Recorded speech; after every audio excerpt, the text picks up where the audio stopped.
Hello বন্ধুরা, আজ ছিল আমাদের শীতলা মন্দির উদ্বোধন।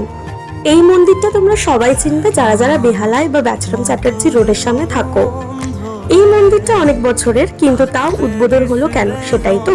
আসলে এই মন্দিরটা আরো সুন্দর করে রেনোভেট করা হয়েছিল।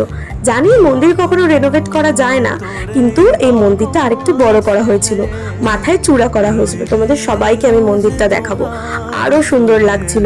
তো তাই জন্যে এটার একটা ওপেনিংও করেছিল, আর এত সুন্দর করে সাজানো হয়েছিল তোমরা সবাই দেখতে পারবে। আর চূড়াটা দেখো কতটা সুন্দর লাগছে। আর তার সাথেও ছিল ঢাকিরা, মানে এখানেও একটা স্পেশালিটি, মেয়ে ঢাকি ছিল।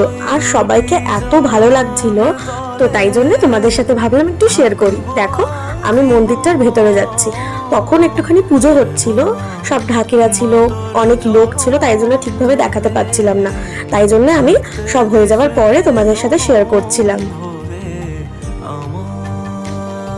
আর এই যে এখানে আমি, এত সেদিনকে গরমও ছিল না, মানে আমরা না গরমে অতিষ্ঠ হয়ে পড়ছিলাম। তো এই যে আর গল্পও করছিলাম, কিন্তু গরমটা প্রচন্ড লাগছিল। আর এখানে তো একটা বড় লম্বা লাইন পড়েছিল খাবারের, সব আন্টিরা মিলে ডান্স করছিল ঢাকিদের সাথে, এত ভালো লাগছিল। আর প্রত্যেকটা আন্টি সাদা আর লাল পাড়ে শাড়ি পরেছিল, খুব সুন্দর লাগছিল সত্যিকারে, তোমরাও দেখলে বুঝবে। আজকের মতো এইটুকুই। যদি ভালো লাগে একটা লাইক, কমেন্ট, শেয়ার আর ফলো করে দিও। আর ইউটিউব চ্যানেল থেকে একটা সাবস্ক্রাইব করে দিও। তো চলো, টাটা।